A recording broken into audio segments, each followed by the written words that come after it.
stage did your own beliefs change, or did you always have those same beliefs, or did you perhaps have to adapt to new beliefs? That's a very good question, and I can share an experience with you. So as I said, I joined the LGBTQ group in my previous employer, and then I come across someone who is a trans or a cross-dresser. So this is, to me, did not exist in my agenda previously, in my world, especially like having a colleague. And apparently he was a very interesting person. He identifies as gender fluid. Okay. So he has two kind of IDs, one as a female and one as a male. And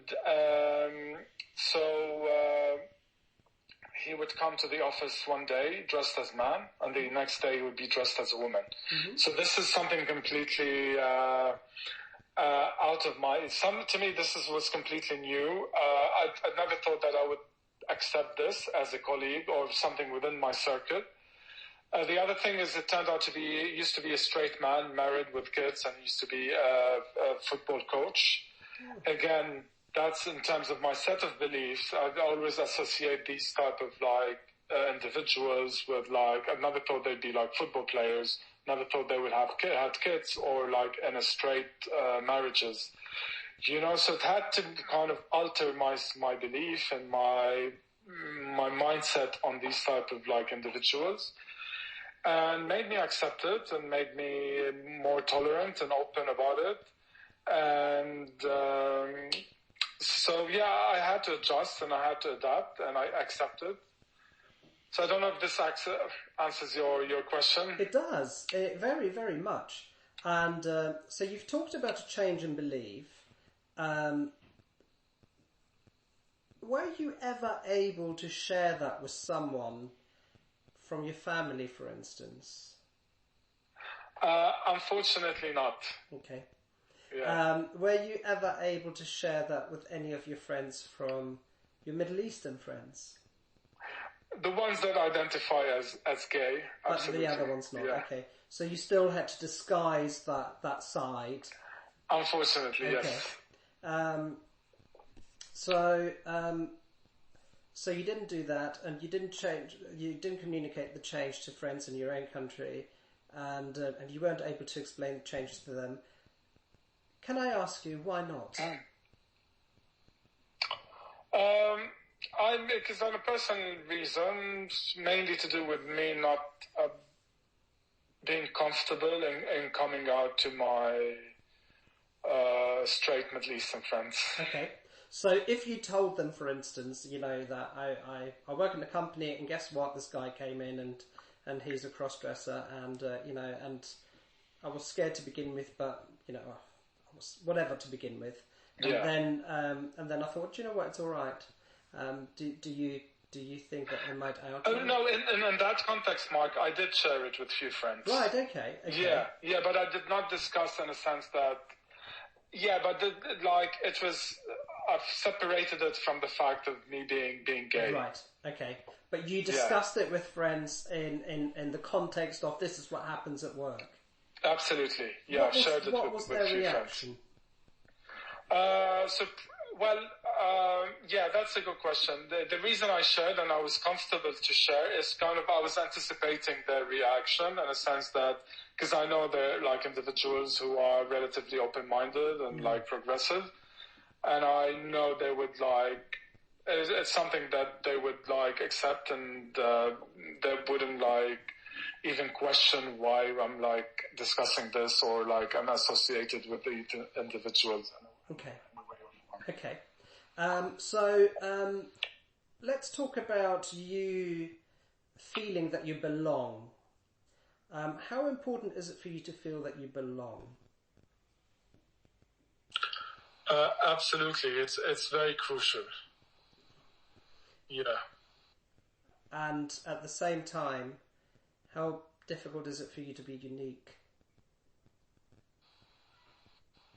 How important? Good question.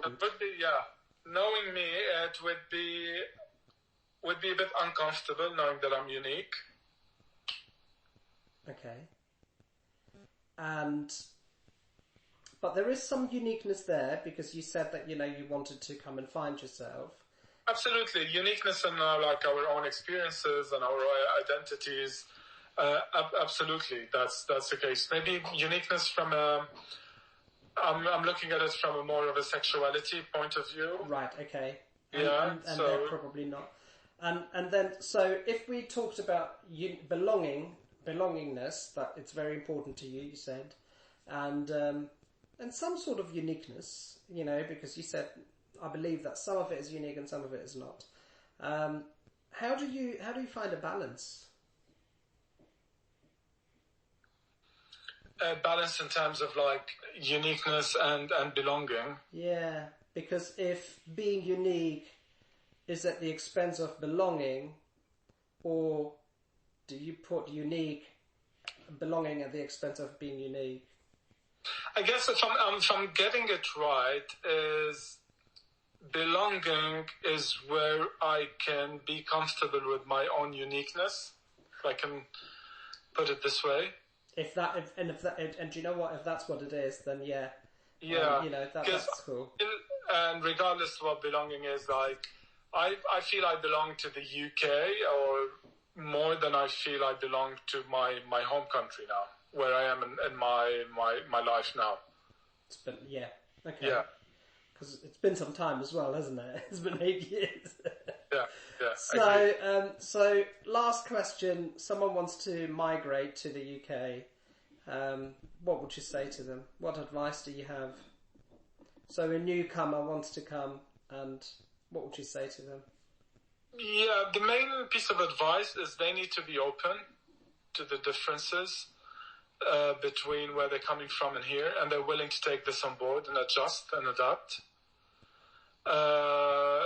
It's not as it depends on where they're coming from as well, but it's moving to a new place is never easy.